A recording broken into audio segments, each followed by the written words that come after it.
Hi, everyone. So, thank you for tuning in. Today, I wanted to do a follow up video to the video that I just did recently, a few days ago. It was pertaining to 3 things that I would do if I decided to have a home birth. So today I wanted to do a video based on the topic 3 things I would do if I decided or had to have a hospital or even a birth at the birthing center. Okay, so let's get started. So first, let me start off by saying I've never had a hospital birth. I have had a birthing center. I've had 3 birthing center births. I've had 2 home births. Um, that being said, I prefer having, and I enjoyed having, and I choose having a home birth over all 3.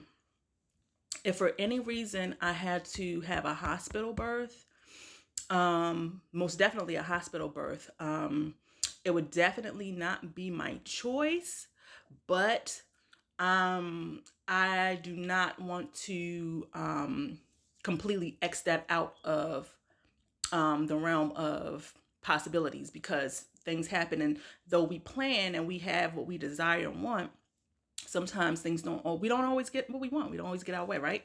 So, if I had to, or if I decided, okay, we have to go to the hospital, I'm going to have this hospital birth or birthing center birth. The 3 things that I would most definitely need, and this is actually a plethora of things, but the 3 things most definitely cannot go without is having a support system. And that support system does include a doula. I would not go into a hospital to have a hospital birth without a support system, without a doula. Now, when you're in a hospital, you can only have but a certain amount of folks in the room with you. If you have a doula, I believe it's your doula. And if you are going to have your significant other in the room, you have your significant other and your doula. And that's it during the process of birthing and delivering, right? So I will most definitely have my support system, definitely have a doula, because my support system is going to pour into me and empower me and ground me.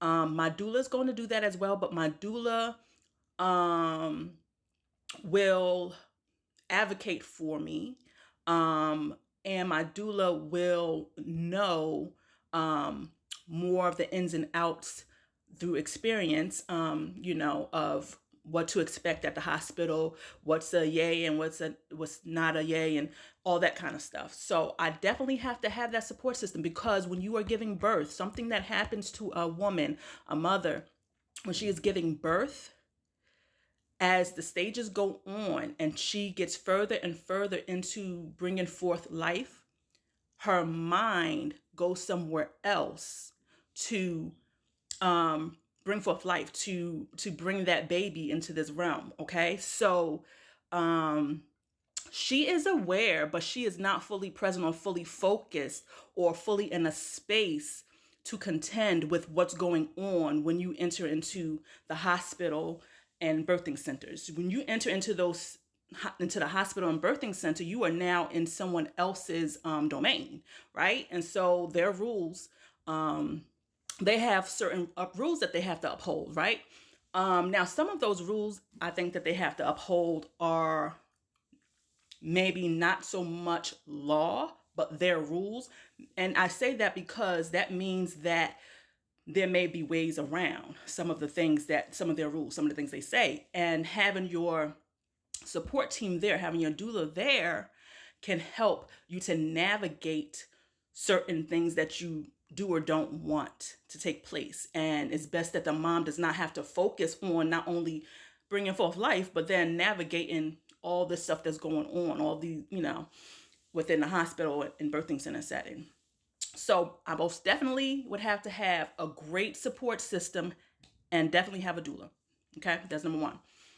The second thing that I would have to have if I was going to birth in a hospital or birthing center is I would have to most definitely do research. I would have to have research as much as possible. Excuse me. I would have to have research.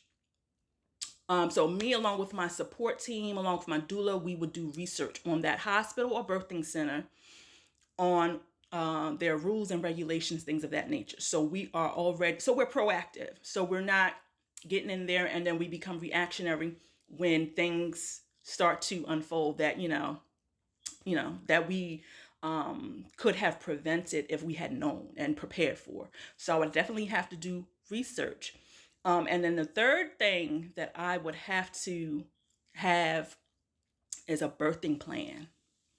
So a birthing plan is pretty much just how it sounds. It is you sitting down by yourself or with your support team, with your significant other or your doula, and you are writing a plan of action.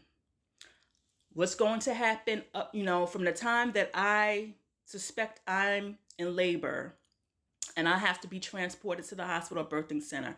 This is going to take place. That's going to take place. I don't want this to happen. I don't want that to happen. Once I'm there, I want this to happen. I don't want that to happen. Once the baby is here, I don't want this to happen to my baby. I want my baby to room in with me. I want my baby to be placed on my body as soon as he or she comes out of my womb, as opposed to soon as they are born, having an umbilical cord cut and taken from me. These are things that you would put on the birthing plan, right? And you would discuss it with your team. You would discuss it with your the medical officials, and that's your plan. Now, the birthing plan is not to say that everything you have up there is a go. It's just to give you a framework, or give you an idea, or give folks in your team an idea of what you want and what you don't want, and if at all possible, to execute on that. Sometimes we cannot always, like I said once before, we cannot always have everything we want, but it's just a framework, a guide to say, if it's possible, yes, I want this to take place. So those are the three things that I would most definitely have to have in place. Like I said, there are others, but I just want to get up here and give you three things to think about if you are deciding or you have to go into the hospital or birth center to birth your baby. Have a blessed day. Talk to you later. Peace.